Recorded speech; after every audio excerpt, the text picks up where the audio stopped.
fast and potentially the most dangerous sport on earth, and one of the most dramatic.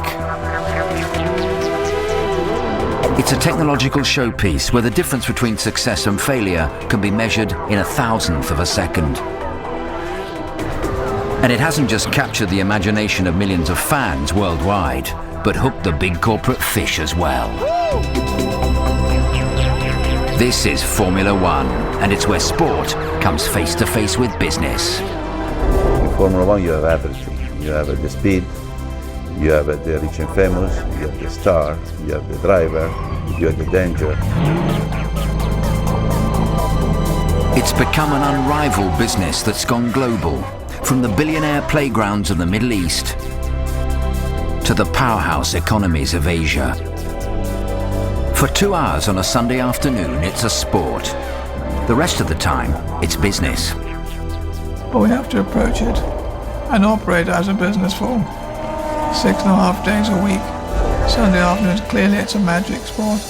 But then doors open again on Monday morning. Back to reality. Formula One is a sport from lights to flag. The rest of the time, it is a dog-eat-dog business like no other.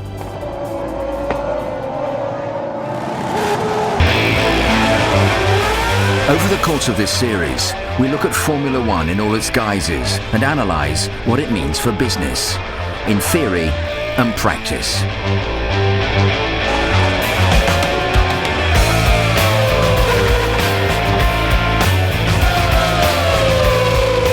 From the factory floor to corporate boardroom, we examine the relationship between Formula One and the business that drives it. The sport is unique. Team performance isn't just measured by the balance books at the end of the year, but every couple of weeks on the racetrack. I get my performance report in front of 150 million people once a fortnight, and there's no escape from that. The rate of development is beyond anything I've experienced in my 30 years in business. It's in this ultra-competitive and ever-changing environment that teams must learn to constantly adapt and innovate. Their survival depends on maintaining performance levels at the limit of their financial, technological, and human potential. It's the most competitive walk of life that I've ever had anything to do with. I used to be in the advertising business, and I used to regard that as a pretty cutthroat profession, but it's a kid's tea party compared with Formula One. Formula One's a great model for looking at the performance of businesses, mainly because it looks at relative performance. You know, you can think we're getting better and better in our business every year, but if your competitors are getting better faster, then you're going backwards. Survival in F1 depends on making the car go faster. Survival in business depends on making a profit. The end goal may be different, but the means are the same. Successful teams have created environments and working structures that are both lean and agile. Their skills and management structures have seen the teams develop into highly effective business models. I put it as a gymnasium for talent, for the development of people. And I think it's a better example of that than any other business I know. From transferring teamwork skills from the pit stop to the office or inspiring leadership at all levels, the lessons are the same. Formula One today, because of the pressure constantly to change, to innovate, to perform better, to deliver more and more and more, quite clearly that has absolutely unquestionable parallels with the business markets of the world today. During this series, we talk to the people who run F1, from the entrepreneurs to the engineers and their corporate backers, and ask what business can learn from this highly dynamic and competitive industry. We go behind the scenes as we look at the changing face of the sport, from its branding and sponsorship to its globalization strategy and the challenges it faces in the future. What Formula One can do is develop engineering, technological solutions that can be seen very quickly on the road cars that we all drive around in. And therefore Formula One can make a huge contribution to actually solving environmental problems. This week in Formula for Success, we look at the money that drives Formula One, its transition from a sport to a business, and ask whether money can buy success. Formula One is an elite club which only allows a maximum of 12 teams to compete in a limited number of races each year. and you can expect to pay through the nose to be part of this club. In return, don't expect any fat profits. In fact, very rarely do teams or circuits make any money. Hosting a Grand Prix can cost up to $100 million. As for the teams, the major competitors will spend over $300 million, most of which is spent on research and development. Formula One is a hugely expensive sport. The cars consist of about 6,500 components, probably 50% of which after a single Grand Prix are scrapped. Unsurprisingly, 6 of the current 11 teams are now owned by major car manufacturers, and only one, the Williams team, is a truly private venture. This is a sport without parallel, and one that's come a long way from the days when it was a niche activity run by enthusiasts. The first ever Formula One World Championship was held in 1950, with a field that consisted of large car manufacturers like Alfa Romeo, and a few private enterprises making up the numbers. The first big brush with commercialization happened 18 years later, when Colin Chapman's Lotus team took on Imperial Tobacco as a sponsor. Previously, all cars had been painted in national colors. Chapman rewrote the rule book and changed the Lotus livery to feature his sponsor's branding. My father went to Indianapolis, and Team Lotus won at Indianapolis in 1965. And the Americans had a much more commercial approach, and the cars were often covered in sponsor stickers. And at the same time, Lotus was looking to develop the Type 49, and Formula One technology was moving on, and my father needed more resources to realise the full potential of his ideas. Chapman realised this was the way of the future. There was a relaxation of the laws on advertising. That was the key. He was the first one through the door and realised a huge amount more income, because all of a sudden people realised, here's an exciting sport, we can advertise in this, what a great new opportunity we've got. And he was the first one to see that and the first to exploit it. The money raised by the sponsorship went back into the car and Chapman's new designs, including the now familiar wedge shape. Soon Lotus were winning races, and they claimed the World Championship in 1968, 70 and 72. Chapman had set a precedent that other teams soon followed, and Formula One would never look or be the same again. The increased funding led to faster and more competitive cars, which attracted TV coverage and more income from sponsors. Leading the field were the tobacco companies, and in particular, Philip Morris and Marlboro. John Hogan was one of the early brokers of their deal with McLaren. At the time, every tobacco brand and quite a lot of other product categories were trying to be seen as international, were trying to be seen as, I know, larger than life. We're trying to do a bit more than show pleasant pictures of country houses and green fields and things like that. And Formula One at that time had developed from being an afternoon out at a track into becoming a sporting event that was really attracting international attention. In 1974, the Formula One Constructors Association was set up to represent the interests of privately owned teams. Of the 6 founding members, one was the then owner of Brabham, Bernie Ecclestone, who would later become their chief executive and negotiate the first Concorde Agreement. This bound all the teams to compete in return for a share of television revenues. Ecclestone was a visionary in recognizing Formula One's commercial potential long before most other sports. I think there was one point which sparked it all off, and that was the World Championship in 1976. There was Richard Burton going off with James's wife. There was Niki Lauda being almost killed at the Nürburgring in a fire, etc., etc., etc. And there were disqualifications and riots at the British Grand Prix. I think that really brought Formula One in particular to the attention of the media and to television in particular.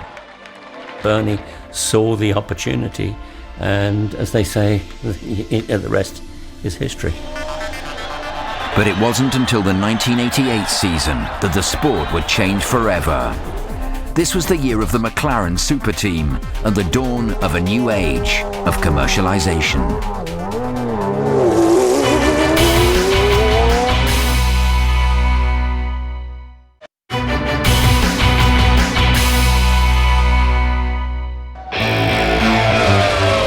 Formula One today is multi-billion-dollar business.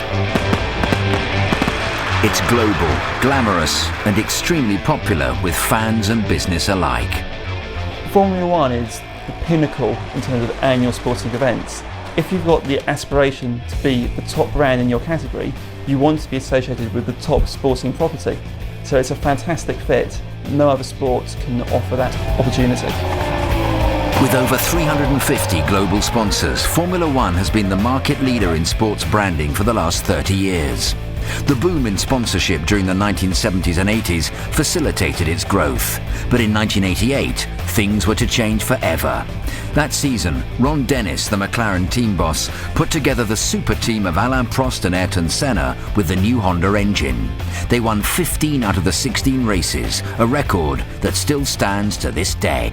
Prior to that, there was a lot of fun, there were reasonable budgets, there were quite a few almost privateers that were coming in, entering, trying to put teams together.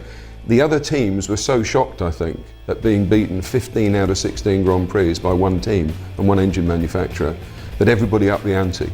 And people started to work harder, the commercial department started to develop, people started to analyse television data. All those things haven't been done before.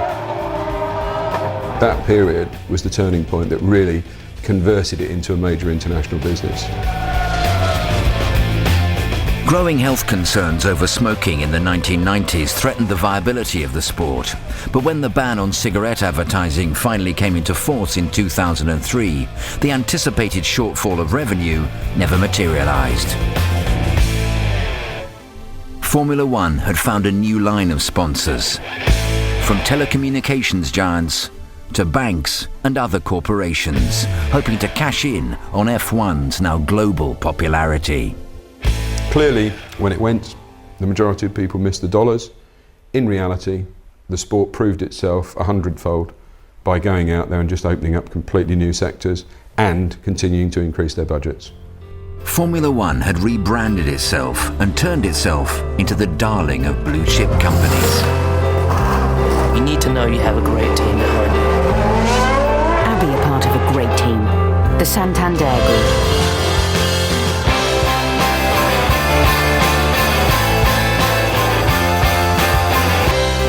Formula One just made the most sense. It is the most global sports platform that there is out there. You sign one contract, and with that contract you get access to 17 Grand Prix around the world.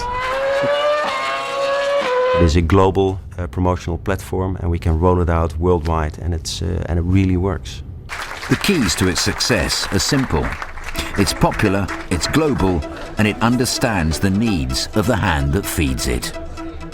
It's this philosophy that has helped it grow into an industry estimated to be worth a staggering $4 billion per year.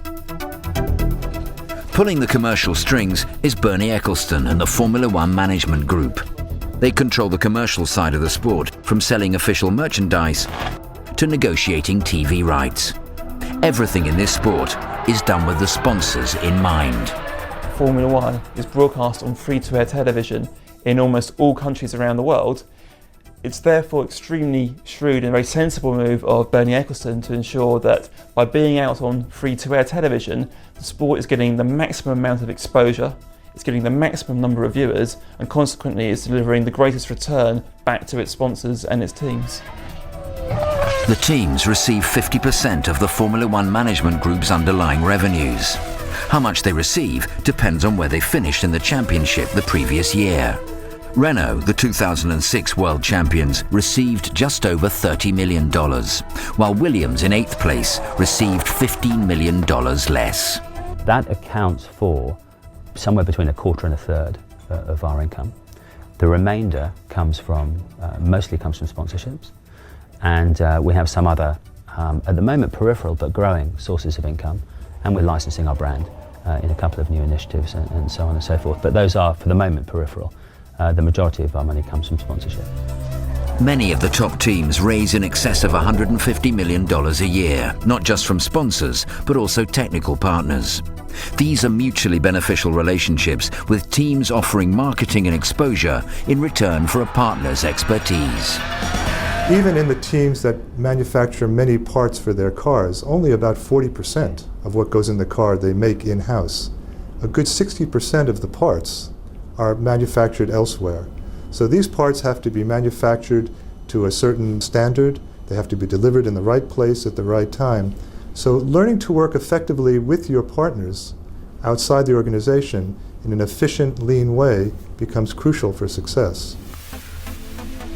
This all means that the modern-day F1 car is a showpiece for the most advanced technology, from computational dynamics to tyres and fuels. The Formula One car is like the ultimate mobile laboratory. Shell gets the opportunity to test new fuels, new components in this most extreme but most controlled environment.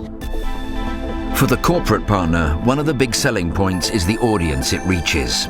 Formula One enjoys a global image of luxury and exclusivity that other popular sports struggle to imitate. Factor in the networking opportunities in the Paddock Club, and it makes for a tailor-made package for any sponsor. The predominant audience, albeit it's not exclusive and it varies a little bit around the world, but the predominant audience is kind of our customer base, which is the AB1 type socioeconomic grouping. It does vary a little bit around the world, but it's typically the kind of audience that we would have or would hope to have staying in our Hilton hotels. These sponsors and technical partners are vital to a team's success. The team is like the car itself. It's the sum of its many parts. From the commercial side that raises the money, to the research and development, and finally to the race team itself. Huge capital resources are required. But can money alone guarantee success? A very well-known motor racing figure called Roger Penske once said, "Motor racing is expensive. How fast do you want to go?" Whilst there is something in that, there is no substitute for creativity and ideas. The best way to illustrate this is by comparing the number of points a team scored against the number of dollars they spent. In the last 2 years, Renault have completed the holy grail of drivers and constructors championships, all on a lesser budget than the other major teams. In 2005, they scored 191 points on a budget of just $330 million, or $1.7 million per point. In comparison, McLaren's points cost $2.3 million each, and Honda's $11.7 million. I think we do it by taking a very pragmatic approach to each pound that we spend. We really think, what are we going to get for it? Is it going to make the car go faster? If so, how much? Providing you have equal intelligence, the more money you spend, the more successful you will be.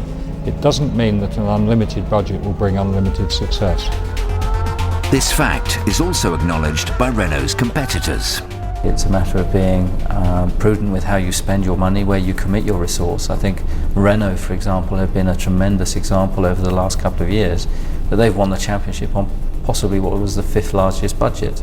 But they've committed their funding wisely in the right areas, and it's not a spending world championship. It's about having all the aspects, right, everybody contained in their departments, all pulling and coordinated together as a group. History shows that rarely has the team with the biggest budget won the championship. But at the same time, no team with one of the smaller budgets has come close. You require a certain amount of money in order to be competitive in Formula One. But really, the law of diminishing returns does apply.